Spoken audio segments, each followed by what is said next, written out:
The routine's probably pretty similar every morning, isn't it? Every morning, actually, yeah. So, oh, yes, very. You'll see it now. The horse, the canter, and the horse that work. Yeah.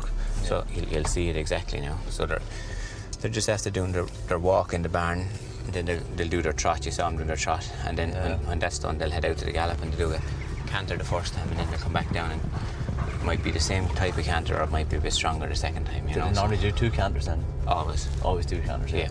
Yeah. So it's very simple, really. It's the most difficult thing, simplicity. Yes, exactly. And then it's about having the good horses and the good riders.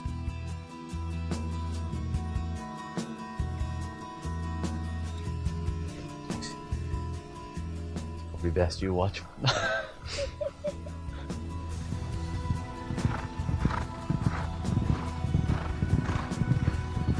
They do that 7 days a week, Yes. pretty much, do they? Yeah, no, absolutely, Anthony, yeah. Canter every day. Yes. And you think obviously the routine is a good thing for a horse, isn't it? Well, it's the same with yourself, Anthony. Yeah, you know you better like the than you. routine. It's routine. It's like, like obviously when you were riding everything it's every easier. single morning, what you were doing every day, didn't you? Really, Yeah, it's easier. You know. Once you're in the routine. Yeah. And then it's easier to stay focused then, I suppose, isn't it? You know. And the lads are all mic'd up and they can all. Everybody has an earpiece, so you can talk to everybody. Yeah. And the lads are very good now. We rarely ever have to say much now. Everyone knows exactly. And if anyone is not the new person, the person in front and behind them will explain everything. So it works. Yeah. So they're going to do that same canter again, yeah? Yes, you'll see some of them be a little bit quicker this time. Yeah, okay. We'll just have a quick word with them here. We'll stand out here, Anthony. Thanks, Alan. Good man. All right, Rochella. Good girl. Thanks, Rochella. Okay, Shane. Good man, Shane. Good man. All right, Keith. Good man. Thanks, Keith. Well done. All right, Derek. Good man, Derek. Thanks, Derek. So you'll come home every day during Ascot, yeah? Yeah, that's what we do. Like, we start early and all the work is done before we go. Yeah. So all it is it's the day is longer and we start earlier, but and the day goes longer. The day will become a 20-hour day at Ascot. Thanks, Seamus. Instead of so the first lot on during Ascot week you'd have it could be 5 o'clock. Could it, yeah? Yeah, and whatever time we need to get away at. Yeah, that'll help. And everyone is happy to do that because then everyone is off for the rest of the day. Yeah. You know, so. And then when we come back, we usually do the board for the following Next day. morning, yeah. So, you know, so that's the hardest part is not to be tired doing that, because if you're tired, you make a mistake doing it. You know. Yeah. And are you a good sleeper, yeah? I sleep everywhere. Yeah. I'd sleep if I was going. Would you sleep in the plane now when they're back from Ascot? If I had 10 minutes, I'd sleep for 10 minutes. In the car, I sleep in the plane. Do you know what I mean? So, Okay, yeah. And you know. Yeah, you need to sleep. If you don't sleep, you're bunched. You know, so that's the time you have to use for sleeping. You know, so.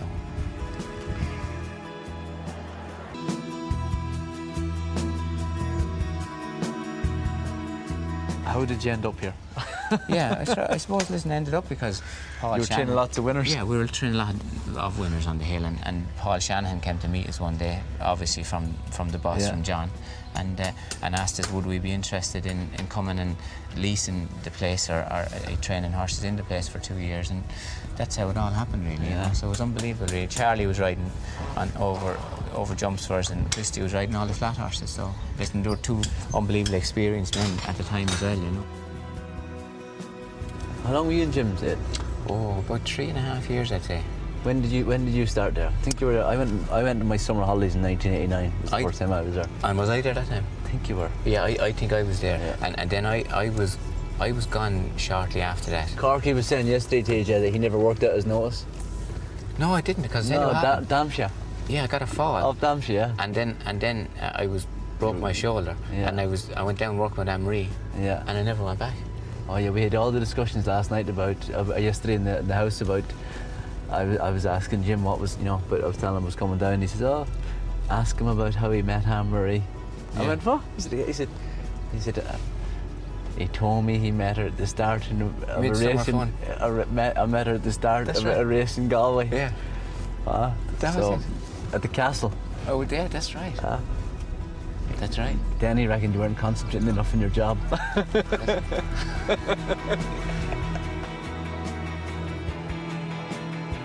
Desert King, he was your first Group 1 winner, yeah? He was, yeah. Walter rode him.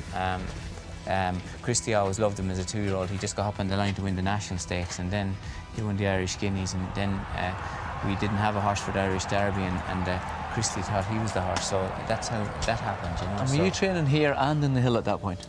I think we were, yeah. You were doing both, yeah? We were doing both, yeah. I think we used to do 3 lots in the hill and 3 lots here, so it was 6 lots in the morning, you know. So it was busy time, but the show was unbelievable, really. For us, we were starting to get better class flat horses, and then to get a facility like this to train better horses was just out of this world, really. So we're just very lucky, really. Closest Priest coming there under Tony McCoy. Closest Priest coming there to head Kiddes Cash. Valley Ireland third and up the line. Tony McCoy wins his first Galway Hurl. A first success in the race 2 for Aidan O'Brien. Toasted Priest won the Galway Hurl. Toasted Priest, my first winner for you, it was on Shawnee's Lady in 1996. First Grade 1. Yeah, that's right. The 4-year-old hurl in Punchestown. I think. Just got up on the line. I think Charlie rode Theatre World, did he? I think. That's right, absolutely. I think he rode Theatre World. Good memory. Yeah, that's right. Yeah, and then I wrote Toasted Priest in the Galway Hurl in 1997. Yeah, incredible. There must be some things drive you mad, though. You must lose your temper inside sometimes, do you? No. Do you know, and nothing annoys me, and nobody annoys me, and no matter what anyone would say, I don't mind, because I'm just gone to the stage that it doesn't matter. You're immune to all. Yeah, no, and people can say whatever or do whatever. Like it's life is too short, and that's the truth.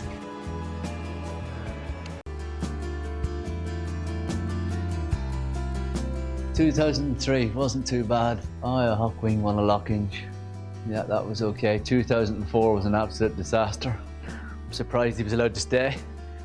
2005, okay. 2006, 2007. So the reality of it is, he didn't really get the hang of training until really about 2007, really.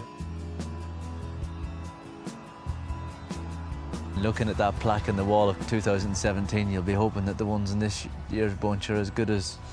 Yeah, listen, and there's no... The harsh reality of what has happened in the past is absolutely useless, other than the experience that we've got from it. Do you know what I mean? If you know, these are all 2-year-olds now.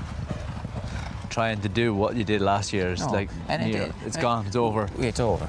Yeah. But what the advantage of the past is the experience you've got from it. That is the only advantage. Yeah. Because other than that, it's no good to you. And would you look back now at the races you won in 2017, think? Never. Not at all, no. Never. No. I'd never. And every single horse that had come along, we'd take it totally different. And a programme would be done out exactly to suit that horse. It would never be to win. We'd never say we won this race last year, we'd like to win it again. Yeah. No, it'd never be. The most important thing that got the most relief for us all was when Anna was okay. Yeah. And after the time we knew that she was going to be okay, really nothing else mattered. Yeah. And like, it absolutely didn't matter at all. Brought a lot of reality to it. But nothing. Yeah. It doesn't matter. No, it doesn't matter. All right, Anna.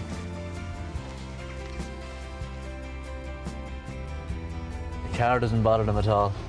I like driving close to them because it makes them confident, you know, because they're not afraid of things then, you know. Yeah. When they go to a big day or a big meeting, that they're used to all kinds of... Nothing bothers them, you know. Noise or... You know, you're on top of them. If there's a car beside them or... Nothing's going to spook them. 100%. Yeah. This is a horse, Sioux Nation, he's working for the Commonwealth, yeah. Because he's a sprinter. Yeah. Is he working 4 furlongs? Yeah, 4.5, yeah. Yeah, okay. Okay, Michael, smooths it off, Michael, and nice even building to the winning post. Just nice, just getting yourself to the winning post, and just sleeping a long way and then arriving at the winning post without asking them or stopping them. Nice and safe on the bend, lads. Just nice, even and building, Michael. And he'll have a lead horse coming as well. Yes, yeah. I don't know a lot about training, but you wouldn't mind riding him, I don't think. Some boo, hadn't he? They're basically trained like athletes, and they're going obviously the different distances you're working them to. Yes. You know, they're.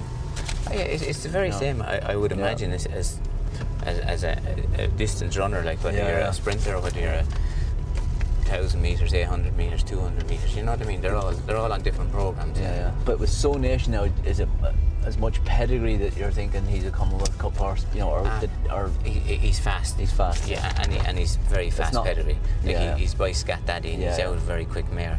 You know, so it's sprint was always going to be there. That's it. Yeah, and he's a minute horse. That's what we call him. And what a minute horse is, that he can't sustain his full capacity much further than a minute. And that's what sprinters are. Whether he's a minute or he's a minute and a half horse or a 2-minute horse, that's all. That's their makeup. So you can't get them to, like, you can't carry it any further than that. To get a horse to Ascot 4 times in a row is an achievement, but to get Yates to go there 4 times, win 4 Gold Cups, on the back of a pretty ordinary run before his last win, it's unbelievable. That's what Aidan O'Brien does. He's just a genius at his game. His party piece was he used to pull the lights down out of the ceiling. He'd stand up on his hind legs and pull them down. Would he? I saw a great picture of him standing up on his hind legs. Unbelievable he was, yeah. But he was a phenomenally good horse, wasn't he? Incredible. Mentally he was tough. It was rock, yeah. Was he? And the capacity to stay, like, this is do you know riding a horse in a race, Anthony, to be, he'd be doing that going past the 4 in the Gold Cup. He'd kill other horses. Everyone would be sick because he'd be going along in the whole race. Do you think just a huge lung capacity? It's unbelievable. Lung and heart capacity. Like, when a horse is at ease, hacking along there, but he'd do that for 2 miles in the Gold Cup. Istabrack was here in Ballydoyle as well, wasn't he? Yeah, Istabrack was he had his own yard in we call Margot's yard. So he was that special. He had his own yard. He had his own yard, and he had his own horses that were working with him all the time, and he had his own road. He had a road that no other horse walked. So everything about Istabrack was, so it's incredible. He obviously was a phenomenal jump horse, but he probably could, he probably could have been a really good stay on flat horse. He was, but he was such a good jumper though as well. That was the thing. He was very brave. Like Charlie would tell you, but Charlie used to ride him unbelievable. Like, he would go down to a hurl and just launch. He'd just come up. Like, there could be another 2 strides to go, and he'd land running. He was so fast. You get up and get away. You know. So I think that's what Charlie used to say. You'd understand it better than me. 4 festival wins running for Istabrack in the champion, a champion of champions. I seen Mendelssohn earlier. What did you make of the Kentucky Derby? Was that a bad thing to go to? Or? It's an unbelievable experience, really. Like, it's just totally mad, the whole thing. Like, we were, and it's just a different culture. Like a circus, hasn't the people around it? But there was 170,000 people there. It was lashing rain. Everyone was drowned. Nowhere to go. No, everyone was on top of each other. We couldn't get in because the traffic was late. So myself and John Halley went in a different entrance, and I promise you, there was 10,000 people trying to get in a little gate. There was fellas up in boxes standing about. The organisation wasn't great. No, but there was fellas standing about sinners, and those standing. Did you go and stand with them? Did preachers. There was lads preaching about the good things and the bad things, and it was all. Which corner were you on? No, listen, I had my head down, kept going. But like, it was just the different cultures. It's just so big and vast. But listen, it's an unbelievable experience. And then, when it was raining so much, the trainers became very tense, and the jockeys, because they could not afford to miss the break. Like, we were going over there hoping that we'd get away in normal times. So the intensity just stepped up tenfold. And then, like, we were unlucky because we were drawn where there was a little gap in the stalls, and everyone said we were lucky, but it was unlucky for us because the American knew that they were going to be able to take our slot very quick. They were gone, So we just got wiped out. And then Ryan got him on some kind of a keel for 100 yards, and then he got wiped out again. Once you get behind her, it was just over, But it was the first 4 horses didn't have a speck of dirt on them, like, 100%. But Anthony, we learnt a lot. We learnt how. So you'll go back. Yeah, but how far behind we are. So how much we have to learn, which was good. Joseph got to how old? 22, did he? 23? No, he's 24 now, is he? And he's 25 now. He's 25 now. So he got to 23. I don't think you wanted to say. I don't think he's a bigger man than Joseph. He's taller, isn't he? Yeah. Bigger. Yeah. But I don't know. But he's a big man, Yeah. And he obviously loves the riding too. Like. Oh, he loves. Yeah. but you can see that he's improved into it as well. Yeah. You know, he's Yeah. strong. Yeah. You know, he doesn't look like a big weak lad riding a horse. Like, you know what I mean? Yeah. He's confident, Donaghy. Yeah. You know? Well, his filly he rode in the Oaks, like, he was really confident. Yeah, like he was. Yeah, He knew what he was doing. Yeah, He yeah, wanted- yeah. You know what I mean? So that's what I find with Donaghy. Yeah. I love the quote, Donaghy, when you said, what are your strengths? You said being Aidan O'Brien's son. My other one is I'm Jose's brother, you know. Yeah. I started off life being dad's son, and then I turned into Jose's brother for a while. So Yeah, that's not too bad. But the season has started brilliantly, hasn't it? With yeah, exactly. It's gone really well. Sexton Maria obviously was an amazing feeling. Yeah, it was an incredible day. As I said, I'm very lucky to be allowed to sit on some of these horses. And be Aidan's son. Exactly, yeah. But no, it was a great day. He's a very good horse, and hopefully we can get him back to and show what he can really do. And in terms of managing yourself, you know, obviously Joseph is in the same position as you. He's obviously not as good looking as you are, and not as, you know, but you're a little bit taller than him. Has he helped you with your, you know, with your? I think you everyone just kind of manage it yourself. has to learn about their own body. You know, Yeah. he used to sweat in baths and stuff like that, and I struggle in baths. I'd rather a sauna. So I think it's Would kind you? of what works for yourself. Yeah. I think we both manage our weights a little bit differently, but you know, you just have to know your own body and see what works for you. And just enjoy it as long as you can, sort of thing. Exactly. Yeah, I'll keep going as long as I can, and as I said, someday I'll be too heavy, and when it gets too hard, I'm going to stop, and it'll be that simple. Good. And you must be really proud of what Joseph has achieved in such a short space of time. To ride like 2 Derby winners at such a young age, and to be champion jockey, to ride a young jockey to ride a Breeders' Cup winner, but to win the Melbourne Cup as a trainer, I mean, that's something that not even you have done.